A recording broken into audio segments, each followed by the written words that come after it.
Hello and welcome to the USA Volleyball Show, the official podcast of USA Volleyball.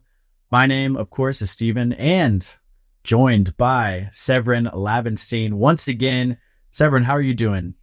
Doing well, Steven. What's up? What's going on? Doing great. Yeah, we got to see you recently. That was awesome. I was in Anaheim for the media day. Got to catch up with you and hang out. It was a lot of fun, a lot of work. A crazy day there for media day with the men's and women's indoor teams, but it was a lot of fun too. Makes it worth it when you get great content and get to see the athletes too, be around them too. Yeah, and it went smoothly too. What was it, like a day that went from like 7 to 9 that first day, and then a little bit shorter on the second one. But yeah, I mean, I feel like we were all looking around like, wait, is this all going as smoothly as we thought? Is the run of show exactly timed out perfectly? We had a couple, audibles, little switches, but I think that was one of the smoothest media days you could ask for. I've been a part of a lot of media days, and that was by far the smoothest. So I think we're learning. We're learning from our mistakes in the past and running things smoothly. And yeah, I got a lot of compliments from the athletes too, just saying how appreciative they were that we were there and that everything was on time and running smoothly. Got them out the door. So that was a lot of fun. And then you were there for USA Volleyball Cup as well. How'd that go? Yeah, USA Volleyball Cup was great. I mean, in my context, get to see the athletes a lot in training and kind of not a whole lot usually in the competition I watch on Volleyball World like most of us. But whenever it's in a situation where I can be there, I always think it's so cool. And so, USA Volleyball Cup was great. I thought especially on that final day that the turnout in the pyramid was so, it was packed. You could hear the crowd. It was such a cool atmosphere. And again, just being able to have that kind of send off for our athletes, for our not only just our women, but also our men. And Kelly and Sarah were there as well from the beach side for a big send off at the end too. We had confetti, we had it all. So USA Volleyball Cup to me was a huge hit, and I was stoked to be able to see it all. And I know the confetti cannons were a big stress point there in Long Beach, but they went off, and saw some great reaction shots too, photos from the athletes, just so surprised when they went off. That was awesome. And yeah, I mean, you mentioned just being around the team so much during training and stuff, but I'm sure an awesome feeling just to watch them play in person too and compete, not only just inter squad stuff, but they were competing against the Netherlands there in Long Beach and kind of final preparations for Paris. Yeah, it felt like each match almost had its own story. The first one went 5, and then the next one they won in 4, playing an extra set when they didn't necessarily have to. And then same deal, I believe, if my memory serves me right, on Sunday. But it was, I also, one of the many reasons why I loved USA Volleyball Cup is I didn't have very many restrictions, which was cool. I got to, go on the court and get in the huddle a little bit and be around everybody. And, I say this all the time to anybody who will listen, but I just love all the athletes from, beach, indoor men, indoor women. They all are such great people, and they're all okay with, you being around them and in close proximity when you're doing your thing from the media side of things and getting them their way certain times, and they're all always so cool with it. But just being able to see that dynamic, that it doesn't change very much from practice to a match setting, and obviously the support is there, whether you're looking at the kind of different dances that the bench is doing, or whether you're looking at how they interact in the huddle and in between serves. It's a cool thing to be able to see these athletes on a day-to-day and know that camaraderie and that connection carries over into a match setting. Yeah, and I'm sure it's just so exciting, kind of the same sentiment, so exciting for the fans to be able to see the athletes compete in person. Doesn't happen very often. Usually we get to host an international event once a year for both the men or women or sometimes both, but love when our fans here stateside get to see these athletes compete in person, and just the smile on their faces, the energy in the crowd. It's awesome just to witness in person. But that was the women. You mentioned the send off there for the men in attendance as well, and then Sarah and Kelly from the beach. The men are in Poland right now, kind of doing their final prep as they get ready for Paris. But from the beach side of things, anything from there? What's the latest there on the sand? Yeah, I think the beach side of things, everybody's getting ready to go. I was over at USC for a scrimmage where Kelly and Sarah were scrimmaging April Ross and Alex Kleinman, and that was really cool. Kind of a smaller turnout. I don't know necessarily if it was like secret, quote unquote, but I think it was definitely more of a small kind of very focused on training, and it was very cool that USC kind of let them come over there. And then I've been going back and forth to a few trainings for Miles Evans and Chase Budinger. Miles Partain and Andy Benesh actually stayed over after Elite 16 Vienna, and they're training in Italy right now, so we'll meet them in Paris. And then, of course, TKN, Taryn Cloth, and Kristen Nuss, they've been in Louisiana, and we'll also meet them in Paris coming up. And by the time this is out, we'll already be there. But yeah, the beach teams are a little bit more kind of spread out and individual, but it's been all go, very focused from them as well. So being able to catch up with them in their different formats and sending a lot of emails and text messages and, group chat communications. So it's all constant, and it's all happening, Steven. It's all crazy that it's like, now this is it and we're in it. Yeah, everyone's kind of spread out right now, including, you, me, and BJ as well. But very excited to meet the teams in Paris as we all kind of come together for the Olympic Games. But you mentioned Taryn and Kristen. I just saw the video of them with Kristen Wiig and Maya Rudolph sending them a little good luck. That was awesome. I guess the big bridesmaids fans. Yeah, that was awesome. We kept that one under wraps for a little bit before sending it over. Yeah, no, it was so cool to be able to get that kind of send off for them. That was pretty sweet. Yeah, it's not. We always talk about all the athletes from across sports coming together too, but it's really like the entire world kind of just stops to watch the Olympics and Paralympic Games, and including celebrities too. And there's going to be a number of celebrities in Paris in the crowd watching, and then love seeing those videos just like that from celebrities and fans and family, just sending good luck to the athletes. I'm just giddy thinking about it. I'm so excited. It's going to be a lot of fun, and can't wait to get to Paris. Like you said, when this goes out, we will be in Paris just a couple days before the opening ceremonies too. But I guess, we have an awesome episode right now. So let's just get right into it. Let's get through our intro here. Before we introduce today's guest, if you haven't gone and listened or watched episode 96, brought to you by Zenni Optical. Speaking of Taryn and Kristen, the episode features U.S. Beach National Team athletes Taryn Cloth and Kristen Nuss, aka TKN. They make their return to the pod this time with their tickets officially punched for the Olympic Games in Paris. We catch up with TKN, chat about their preparations for Paris, and why they love their partnership with Zenni, and so much more in that episode. Awesome episode. Great to catch up with them. I missed the first time they were on the podcast, so happy that I was able to make it for that episode. But check it out now on all podcast platforms, and video episodes are available on the USA Volleyball website and YouTube. Now, it's time for What's on the Scene with Lavenstein.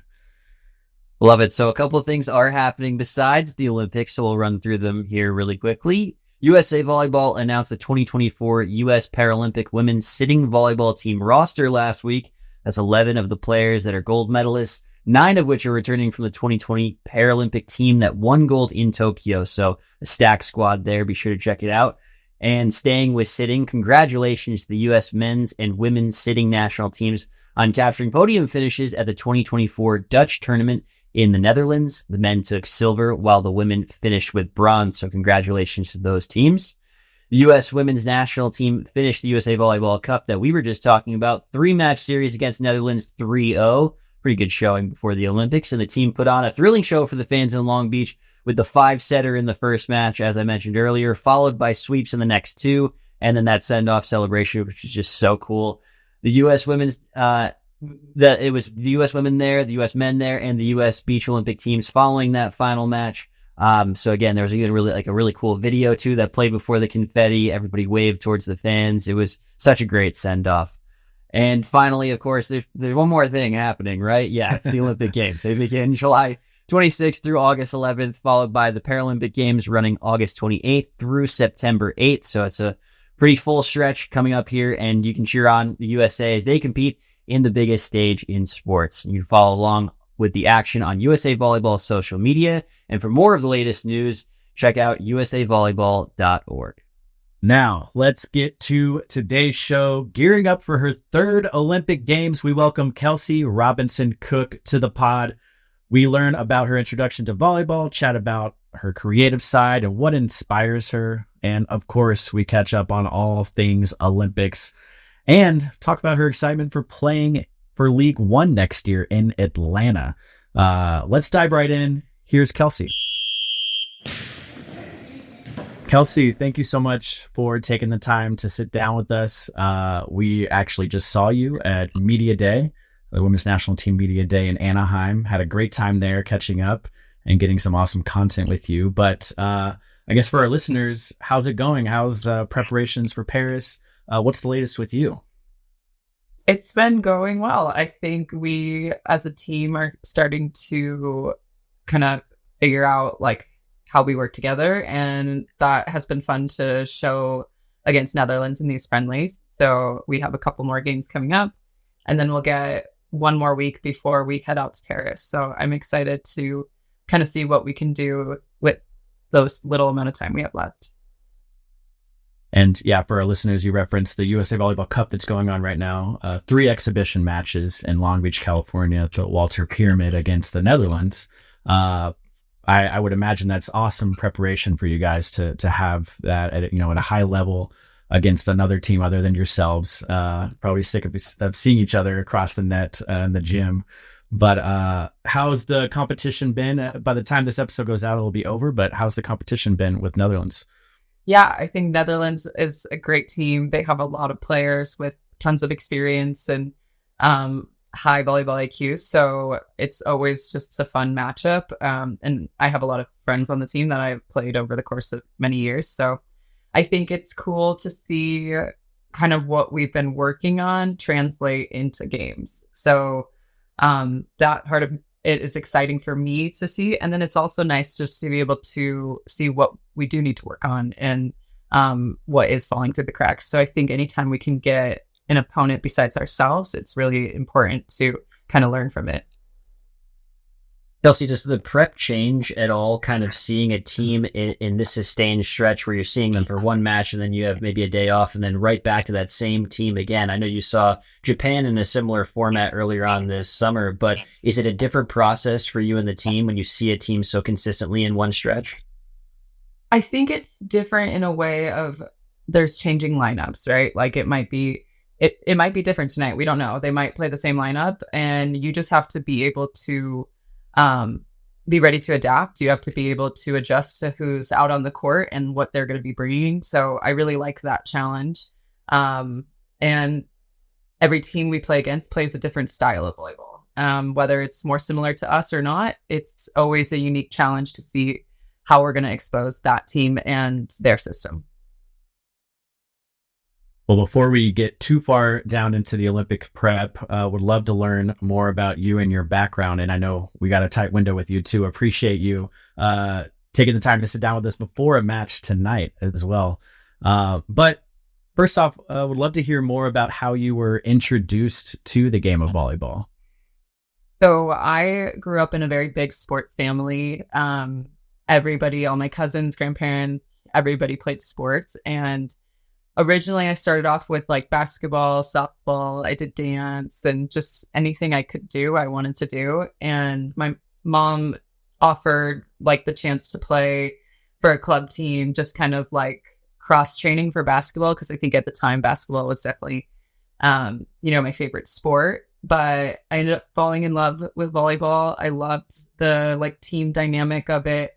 And it helped too that my high school was like a volleyball powerhouse. So I think having that and then my club team be really successful as well, I kind of just shifted into the route of volleyball. And I didn't commit to volleyball full time until I was like 16. I played all different sports up until then.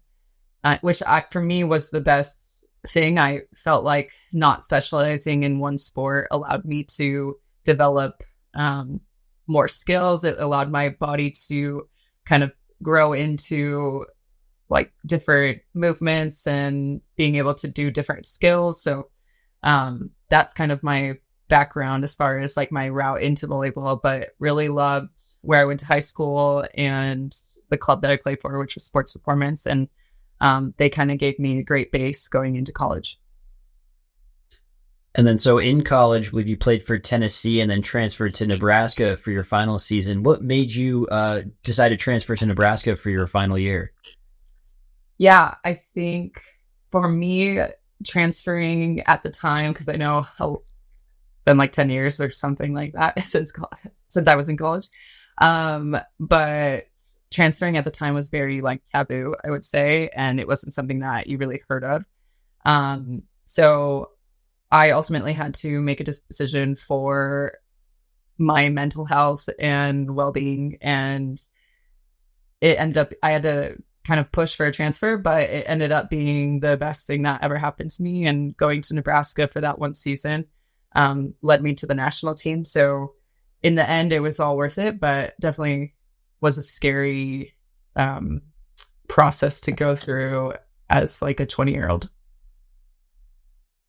You said it had been 10 years since you were in college, and I just did the math in my head too. I was like, it's been over 10 years since I graduated as well. I feel like I was just there.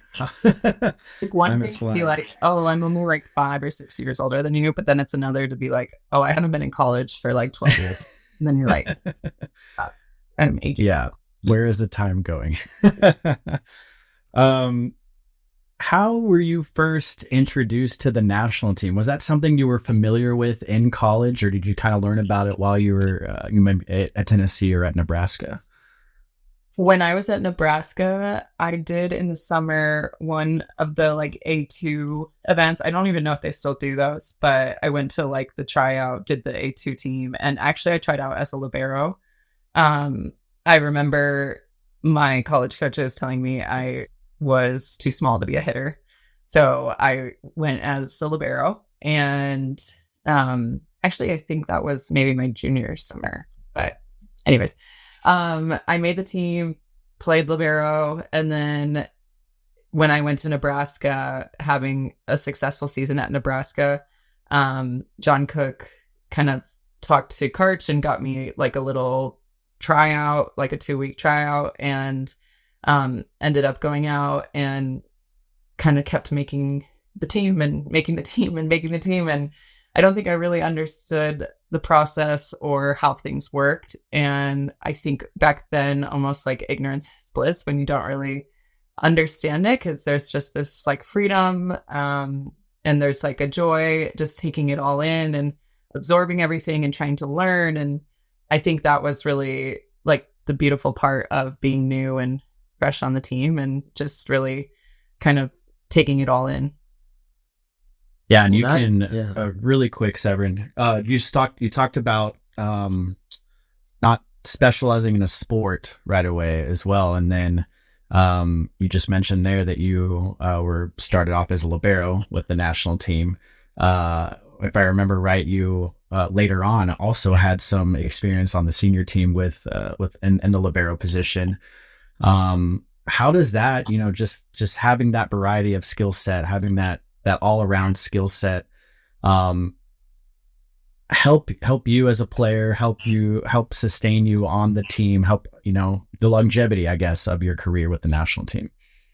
Yeah, I feel like with the national team, a lot of my role in the last 10 seasons has just been about being adaptable. Like whatever's being asked of me today, I'm willing and able to do it, and I'll throw myself at it. And I think it's not always an easy task to be asked to change positions or be asked to play a supporting role.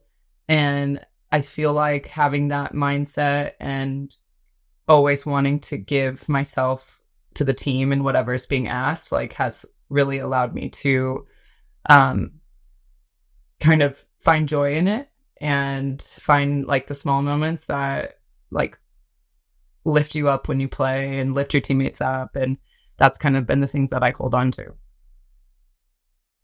Well, being adaptable is certainly leading you to big moments as well, including what I believe is going to be your third Olympic Games. And just hearing me say that, like, what comes to your mind?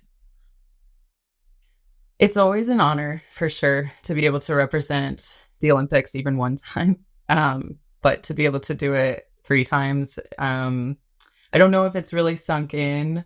Sometimes I feel like in the preparation, you're lost in the preparation and like always thinking about what you have to get better at in training and wanting to be great. But I think once I get there, it'll really hit me. And also I had a moment when I told my husband that I would be going, and he got like a little teary-eyed, not to put him on blast, but it was for me, like seeing his reaction.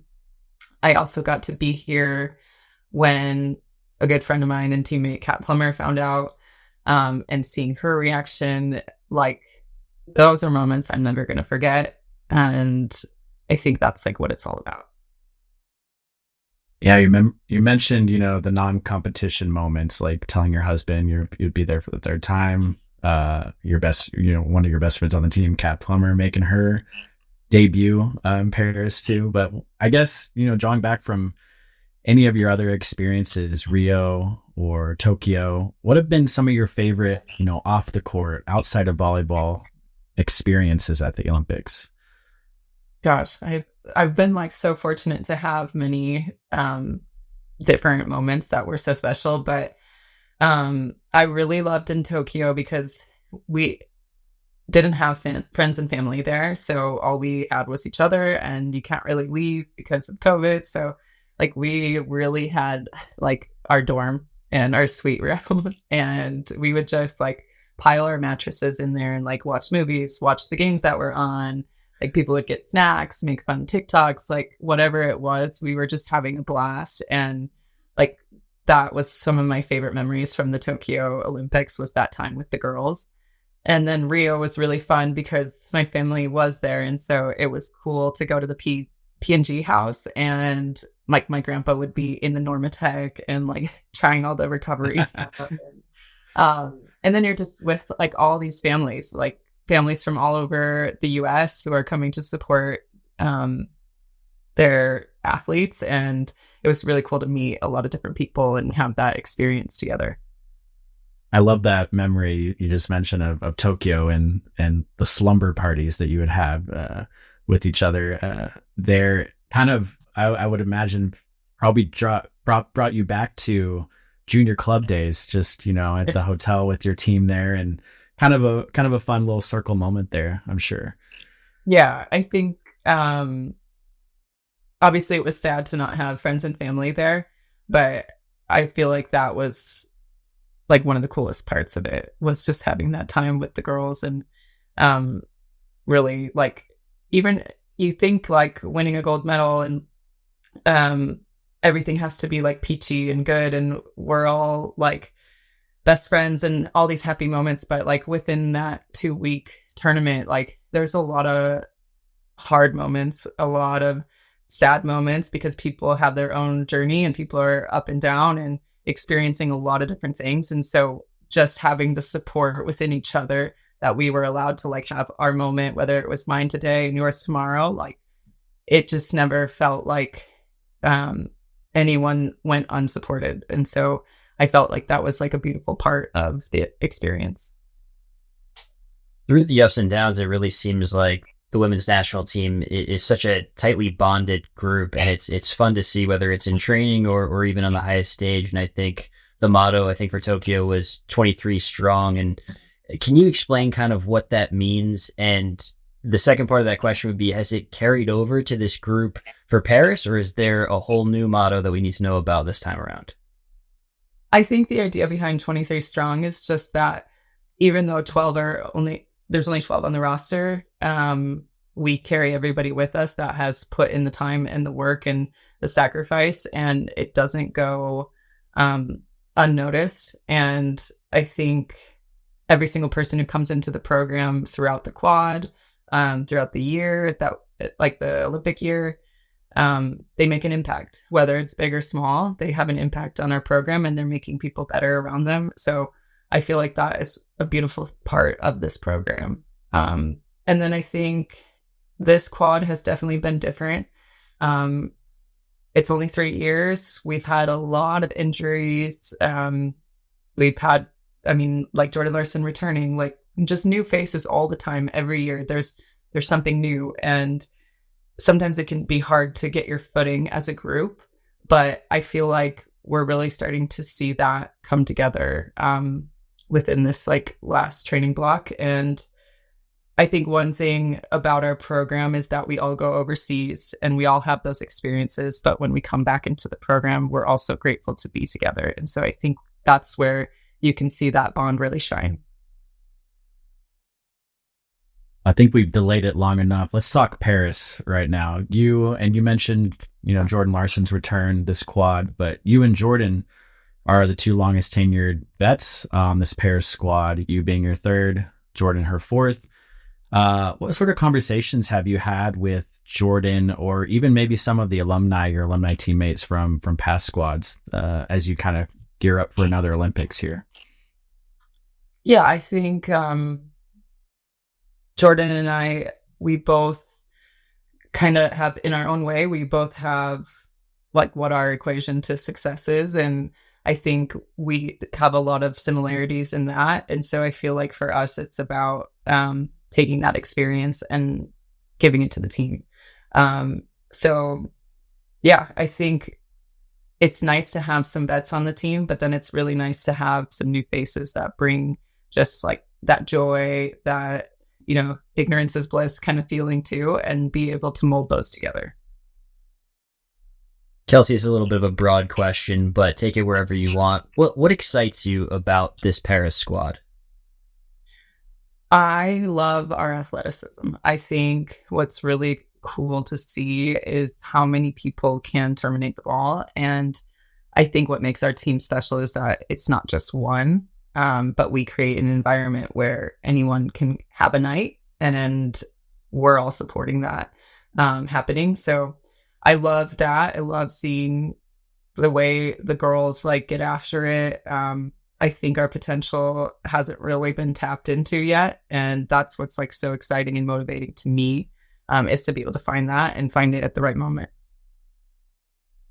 You kind of touched on it earlier, but,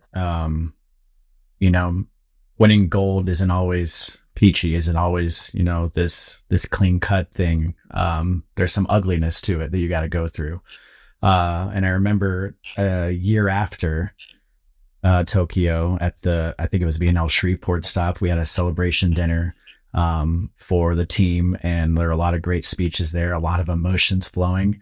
And all the athletes who got up, I remember Kim Hill comes to mind first to me, but just the speeches that they and the stories that they told, kind of saw it a little bit there, what it takes to win gold. But I guess I'm asking you, what will it take for the team to repeat gold in Paris?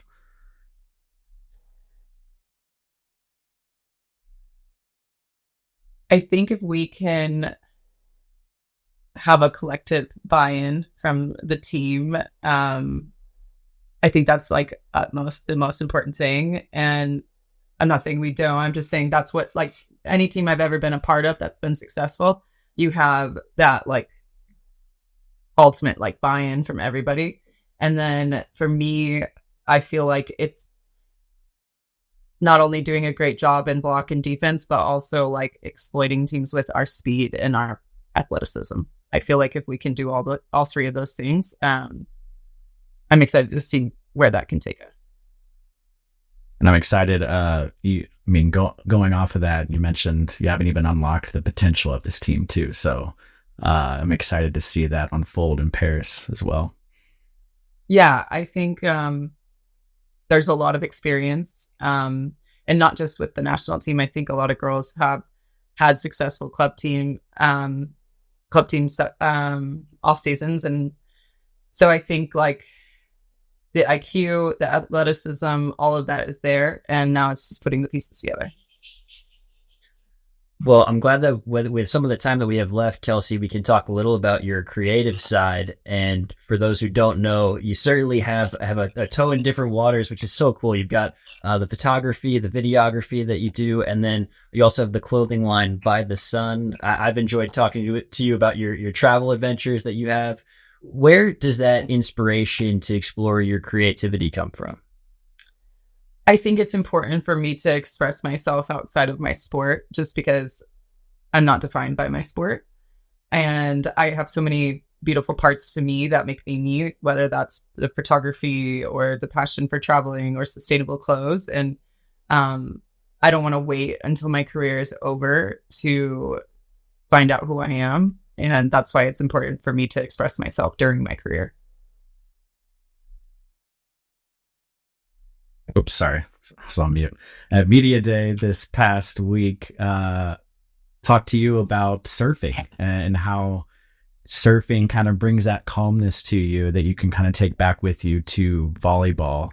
I guess, speaking of the creative outlets that Sevrin mentioned, how does that help your volleyball game? Whether it's photography, whether it's, your sustainable clothing line, how does that help your volleyball game? When I'm in the water, I feel very detached from any competition. And I think as a very competitive person, that can be hard. We're perfectionists. We want to be great. So even when we leave the gym, we take it home. I'm watching video. I'm thinking about practice. I'm asking Brian to watch the video with me. Sometimes it can be consuming and it never ends a little bit. And that's what makes us great. But when I have that time in the water, it's really just me getting out in nature, being connected to the ocean, and just being able to do something that A, is really fun, and B, doesn't have a scoreboard. Kelsey, I'm asking this question on behalf of our audience, but I'm also really asking you this question for me. I'm just so impressed with you being a professional athlete, between training, competition, media obligations. I mean, everybody experiences burnout, but how do you find time or even the energy to explore your creativity? And if you have tips, I'm all ears, because I think it's awesome. And I think it's really important, obviously, for everybody to try and do that. I think overseas, I have a lot more time. When I'm home in America, it can be really hard because we train in the mornings all day, and then we get home and I have to recover and video and get ready for the next day. But I love having my mornings free overseas where I can just really have kind of like a creative space, a creative outlet, and my me time. Overseas, you're not going to be pulled all the time by social engagements too. So you get quite a bit of time alone, which for me has always been a beautiful thing. And I think it can be really hard for athletes, their first 1, 2, 3 seasons to kind of get a flow of overseas. But I've always looked at it as the perfect way to kind of pour into myself. Well, moving back into volleyball a little bit, and it's such an exciting time, energizing time in volleyball, in the sport, not only with the Olympics and Paralympics this summer, but all the pro leagues as well that are coming up in the States. And you will be a part of League One Volleyball that we're so excited begins this fall. I guess, and you'll be with Love Atlanta. Is that right? Mm-hmm. Yes. What sold you on joining with Love? I loved that their mindset was about longevity. When I first sat down and talked with them, I really, to be honest, was kind of an arm's distance. So I was like, I'll hear you out, but I just don't know if it can work. And the way they explained it to me and the model and the idea to make this last was what really got me on board, because my priority was making sure it's successful. And then once I started to have more conversations and really be a part of the building process, there was a full buy-in on my end. And I see it, obviously, it's a perfect moment for me after being overseas for 10 years and ready to come home and ready to start this journey at home. But I obviously want to get back to the sport that's given me so much. Is there anything specific about Atlanta that you're looking forward to playing for in that city? I've never personally been, so I'm curious to hear any of your perspective on Atlanta, but I know it's also a step ahead of obviously focus being on Paris, but are you excited to be playing in Atlanta? Yeah, so my parents actually live in Greensboro, Georgia, which will be about an hour 45 from where I'll be training. And I figured an hour and 45 drive is better than like a 20-hour travel day. So I'm really looking forward to just having them close. And, sometimes I think about like having dinner on a Sunday night with them. And I know it's such a like small, simple thing, but that's kind of what gets me really excited. Yeah, and after 10 years of playing overseas, and I would imagine many of those matches, many seasons, they could not attend. So, yeah, having them right there, that's got to be motivation enough to stay here in the States as well. Yeah, they're so excited. It's like really fun to see how happy they are, and like my mom's already like buying all the gear and wanting to organize tailgates and things like that. I'm just like, okay. I don't know what I signed myself up for, but it'll be really sweet to have them close. I mentioned, with your story in Tokyo, doing the slumber parties, that kind of drawn back to your junior club days. This probably draws back to junior club days for your parents too, just being there supporting you. And like you said, getting all the swag, getting all the gear. That's going to be so fun. I'm so happy that your parents will get to experience that. Yeah, they travel quite a bit, which I'm really lucky about since they retired. So the last couple of years, but they were there this season at Imoco for Coppa Italia finals, and they were there for the Champions League finals, and Awesome. They're coming to Paris. So it's just been a great year to have them there, really in like big moments for me. Well, yeah, I mean, you're kind of touching on it here, but in past Olympic Games, you'd finish the games, then you'd maybe get a month, maybe two if you're lucky, back home before you had to head right back out to your pro season overseas. How does that feel? How does that energize you more for Paris, more for the Olympics this go around, knowing that you're just going to be coming back to the States and you get to stay there?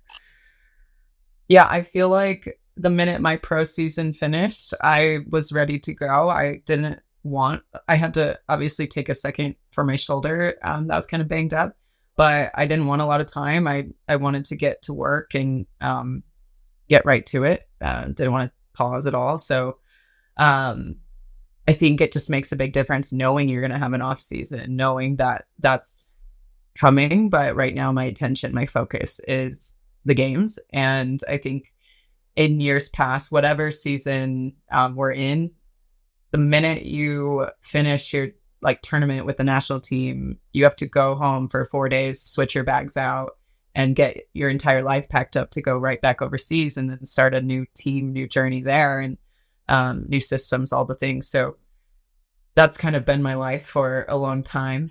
And it's a really beautiful experience, but it can be very tiring at points for sure.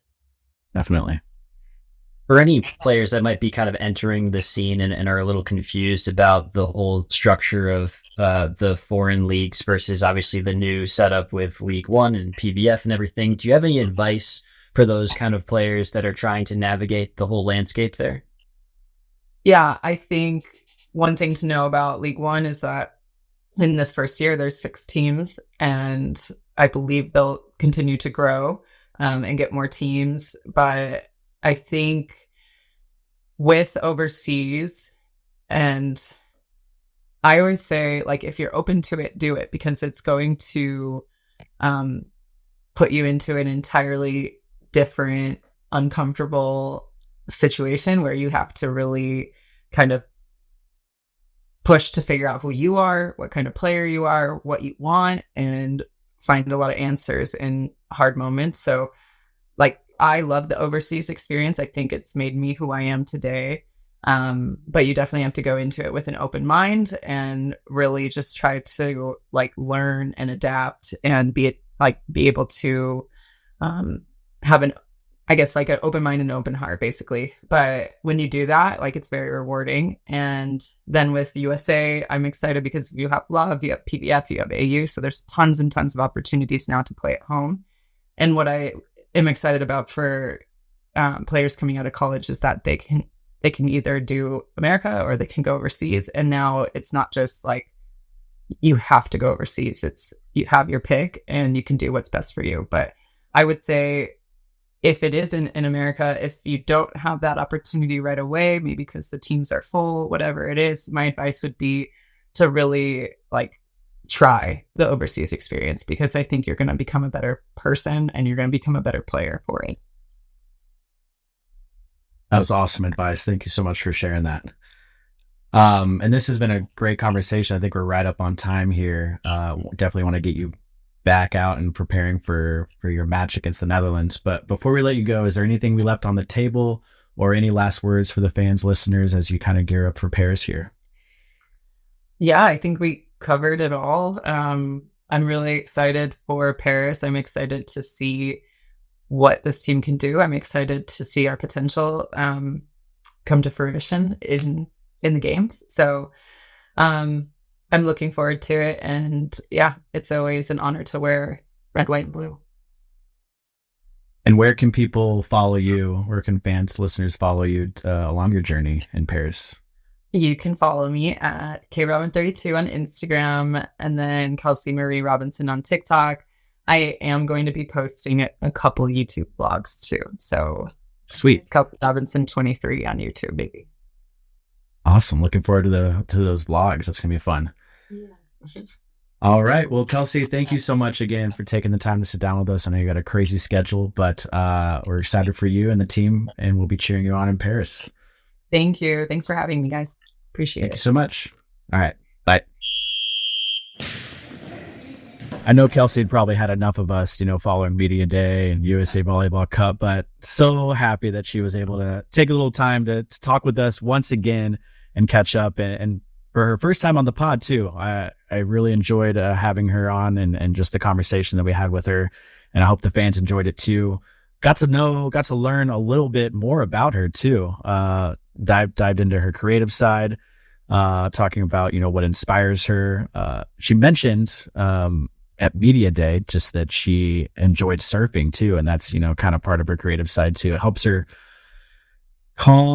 stay calm. And she kind of takes that feeling, back with her on the court too. Just being there, just alone on the waves. Also, I mean, just in her front yard too.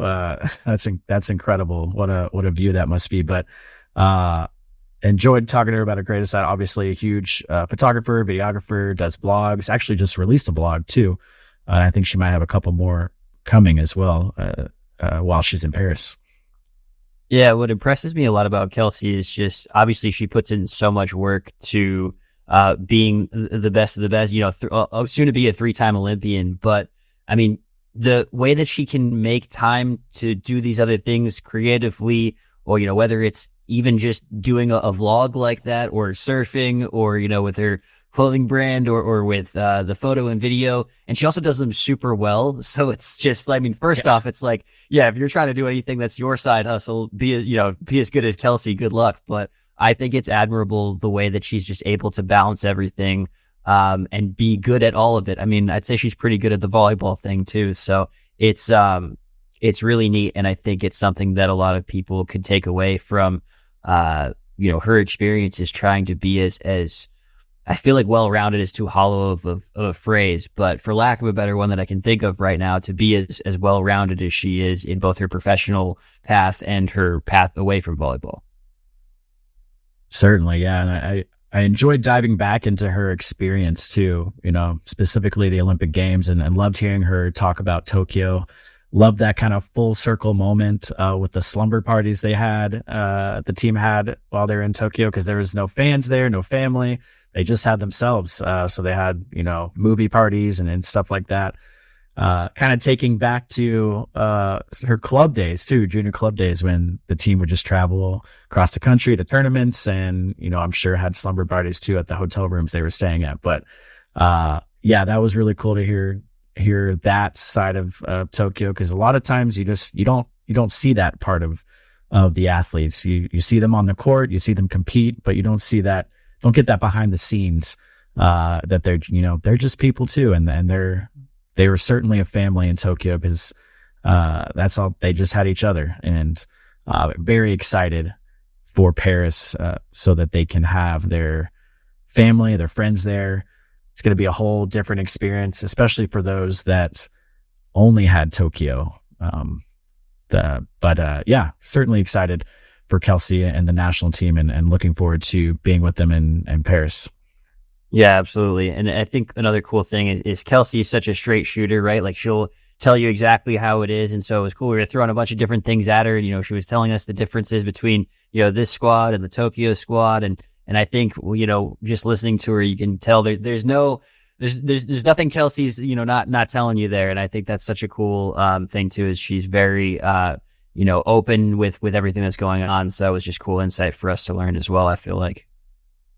Yeah. The question that they're going to get, if they haven't already, I'm sure they have. I think I actually talked to them about it too, but how do you come into Paris after winning gold, after hitting that highest point in the Olympic Games? And this is a whole new team. They do have returners, but they're taking it as a whole new team. They're taking what they've learned from the past, including Tokyo, and that culture that they've cultivated, that special family culture too, that helped them get to that podium, the top of the podium in Tokyo. They're taking that and bringing it to this new squad that's going to be representing the U.S. in Paris. So yeah, like you said, straight shooter.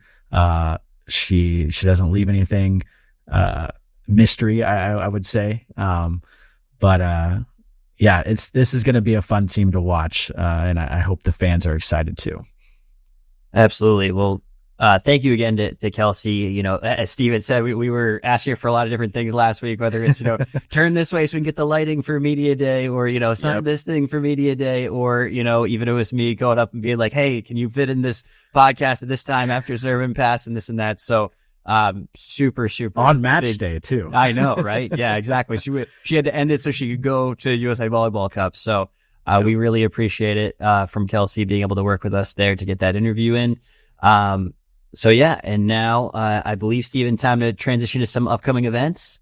And we'll start with the U.S. Beach Club Championships, which are July 27 through 28 in Hermosa Beach. And following that is the Girls Indoor NTDP Summer Training Series, running in tandem with the Coach Observation Session, July 28th through August 1st. That's in Anaheim, California. And the Beach NTDP Summer Training Series, also paired with a Coach Observation Session, July 29th through August 1st in Playa del Rey, California. Oh, cool. We're doing something in Playa. Oh, I wish I could get over there. I saw the end. I was like, oh man, that's a great spot. Getting sidetracked. Finally, just want to say good luck to all of those athletes and clubs competing. More details and all upcoming events can be found at usavolleyball.org. It is still event season, in case you were wondering. Still event season, and a big one, as we've talked about all episode. It's the Olympic and Paralympic Games taking over TVs and conversations across the world. That's the Olympics running July 26th through August 11th, followed by the Paralympic Games running August 28th through September 8th. Set all your reminders, all your alarms you need, record the matches if you need to, and cheer on USA in Paris. And you can find all updates as we go through the games on our website, usavolleyball.org. We will have a big alert on the front page to our Paris 2024 landing page, where you'll find rosters, recaps, schedules, everything you need to stay up to date on the Olympic and Paralympic Games. So check that out, and get ready to watch a lot of great volleyball too in Paris. We're excited. Remember, listeners, you can rate and review, share with friends, family, teammates. It really helps this podcast grow and reach new listeners. And check out our video episodes on our website and YouTube channel. We thank you for your continued support. Do you have a topic that you want to hear about, or maybe a club or coach that should be featured? You can email us at the USAB show at usab.org. leave us feedback. Let us know about any future topics that you would like to hear about. And until next time, of course, new episodes drop every other week. That may or may not change while we're in Paris for the Olympic Games. We're hoping that we can have some on the ground content as well coming out, but no promises. We'll see what we can do. The athletes are busy. We're busy too, but we're certainly going to try our best. But until next time, thank you so much for listening to the USA Volleyball Show, the official podcast of USA Volleyball. This has been the USA Volleyball Show with Clarence Hughes and Stephen Munson, produced by Curtis Ward. Our content producer is Laura Fawcett. Our marketing lead is Bree Jaycox. If you enjoyed this podcast, be sure to rate and review. And if you haven't already, please subscribe to the USA Volleyball Show on Apple Podcasts, Spotify, or wherever you listen to your podcasts.